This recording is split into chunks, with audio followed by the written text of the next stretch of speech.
Okay guys, welcome back. Okay, now one of the things I spoke about a couple of videos ago, and I haven't done anything with it or about it, is what I want to cultivate in my golf swing, and that is the bent left arm, a la Lee Westwood, a la Jerry Pate, who was a great ball striker, still plays the senior tour, still hits the ball like a machine. That was Jerry Pate. Jerry Pate at impact was like this. Bent left elbow at impact. I don't so much want bent left elbow at impact. It does help with channel lock because it gives you channel block. If you've got a bent left elbow or a chicken wing in conventional terms, you've really got a channel lock on. And I have a bit of chicken wing in my channel lock. I've actually got a bit of chicken wing in all my golf swings because I've always tried to keep my lead shoulder closed. And I wondered why I always had a little bit of chicken wing. And it's because I always wanted to keep my lead shoulder closed. Now the two great chicken wings of all time were Calvin Peete, who was permanently fused elbow in that configuration, straightest driver. No one has ever come close to his statistics for fairways and greens hit on the PGA Tour. No one's ever come close to it. It's just up there on a pedestal. And the other guy back in the 50s, a guy called Ed Fergal, who had the same configuration in his lead arm, and he hit it like dart and was very powerful. So what I'm wanting to do, guys, when I talk about bent left arm, I'm talking about it in the backswing. Because you think about it, for people that don't have a lot of range of motion, if you get the club, like I normally get it to about here, but imagine if I can bend my left elbow, look where it goes. It goes from here to here. And then I've just got more travel in the golf club.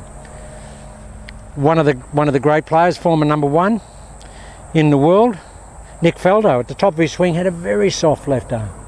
Retief Hussain, or Hwassan, that's his name, Retief Hwassan. That's his actual pronunciation, Hwassan. That's that South African pronunciation, Retief Hwassan.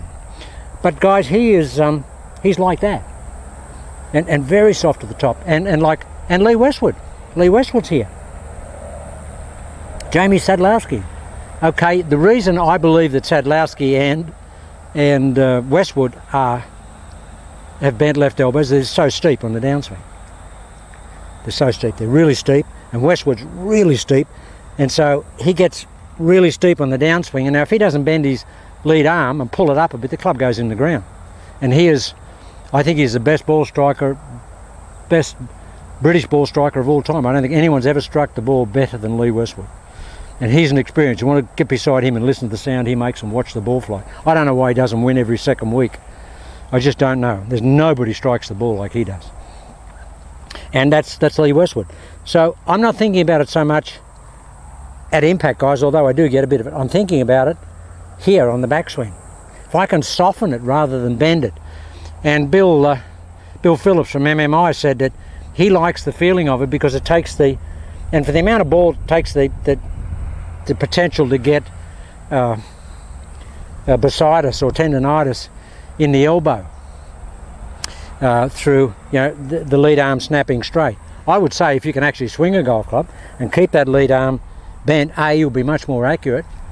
Keep it bent at impact, and you'll take heat. Now, for someone that hits as many balls as I do, and I've hit millions of them over the years, I'm lucky that I do not have problems with the elbow. But that's only because of the type of resistance training that I've always done. Well, not always. I had 7 years off when I hurt my shoulders, but I've always been, that resistance training gave me good musculature and tendon strength around that elbow joint, which can take that. But I've never been a snapper. I've never done that. I did when I first started playing, but I've never come in and snapped that lead arm straight. I just don't do that. And a lot of people have said, Joe, it's got a chicken wing. Well, I have, but so have some great players. And Jordan Spieth has got it, guys. Jordan Spieth is a little bit like this. You watch Jordan, and Jordan's so accurate. That's the reason. Chicken wingers are straight. Okay, so what I want to do in the golf swing, for me, is soften the lead arm and just let it bend. As I go back, just let the weight of the club, as I take it back here, just let the lead arm bend. Just let it bend. Now I do it in my practice swings, and I can do it perfectly. But as you see in all my golf swings, my lead arm in the backswing has got rebar in it, and it always has. And that's why the club hasn't really travelled very far, because I never try and cock my wrists in the backswing. So even if I've got a low arm here and extended, the club should be back here, but I never cock my wrists. I always hold my wrist line. But that's just me. But if I can still hold my wrist line and just soften that lead arm, and this grip just hanging on there, guys, even though I've got antiperspirant, it's about 35 degrees Celsius here, and there's not a tree, no shade here.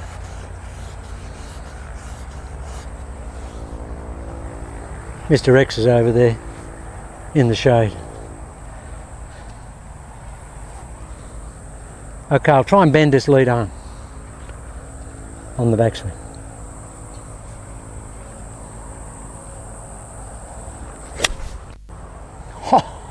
Oh, you've got to see that. You see that? It's unbelievable, isn't it? Yeah, I know. I told everybody you're hiding in the shade. You said that was like an Exocet missile and never left the target. Now clearly there wasn't this in that golf swing, but there was a lot of softness, Billy Phillips. The intention of the softness is there.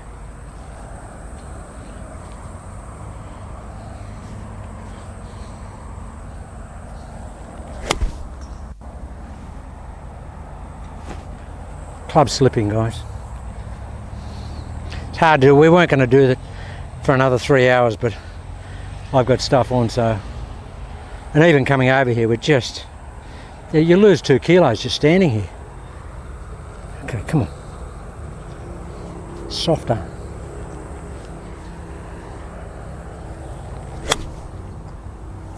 Well, it may not be bending, but boy, it's soft.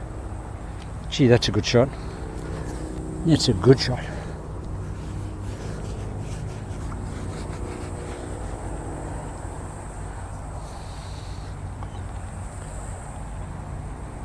I've got an idea, guys, a design idea for grips that you can play with in 150 degree temperature in your hand, and they will just be like a vice. I've worked it out. I worked out how to do it. There'd be a massive market. Nobody'd have to wear gloves ever. Wouldn't need one.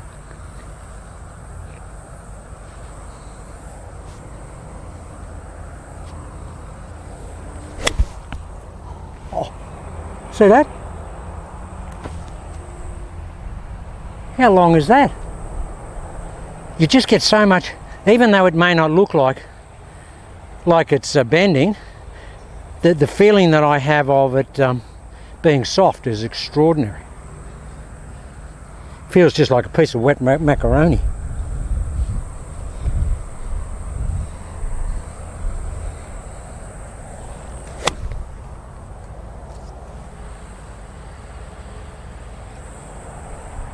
Okay, see if you can really bend it, JH. Okay, I might mishit it, but I'm going to try and bend it. Try and bend it.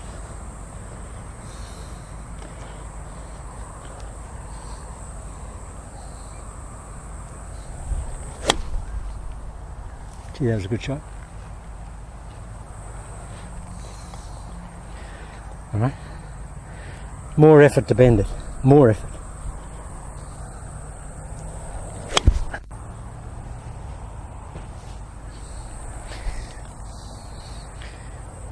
I think there's got to be another way to do it. That is so conscious, that effort to do it, that it's blinding the rest of the protocol. Just totally killing it.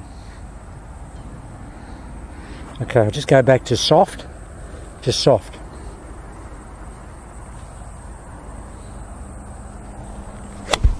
There you go. That's just soft. Ooh. I can't get up there, guys, with I normally can't get anywhere near that with a 6-iron. Just don't get there. And that's just up there. Okay, come on.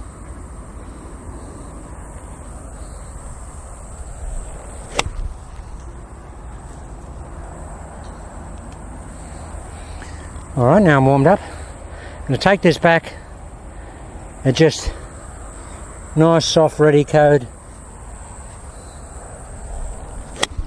Look at that, guys. Wow, that's all it is, guys. It's getting used to the ready code and applying it. Just get used to the ready code and apply it. Ready code. Oh, club just came out of my hands. It's really hard.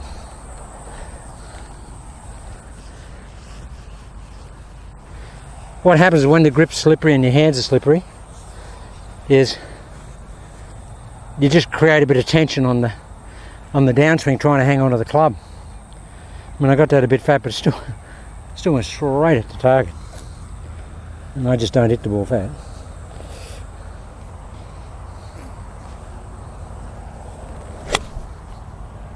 That's pure. Just hit a couple, guys. See if I can get this going. Come on, Chase. 5 o'clock nose. Lots of 5 o'clock nose. There it is. Gee, that's a good shot. Guys, you know what it is? You just got to apply the protocol. You apply the protocol in total, in full, you get that shot. I was thinking about my wet hands and slippery grip and forgetting about 5 o'clock nose. As soon as I apply the 5 o'clock nose, everything comes into place. The bent arm will happen down the track, but I'll get, at the moment I'll just think softer.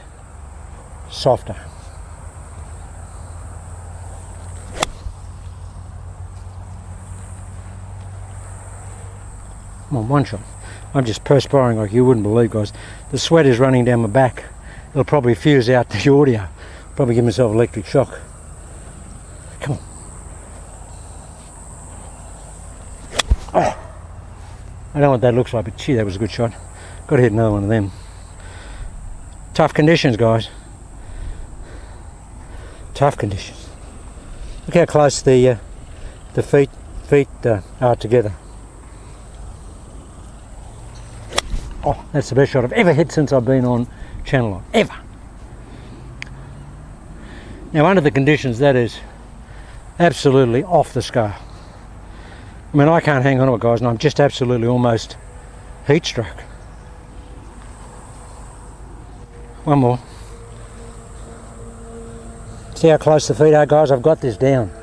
I've got it down pat.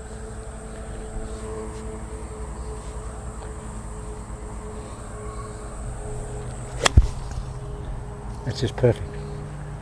Alright, guys, I've got to just have a break. Got to have a break, guys, because I'm just... This is brutal. Now, we're going to talk about a few things when Mr. X comes over, so we'll just have a break and get some liquid refreshment and we'll be back.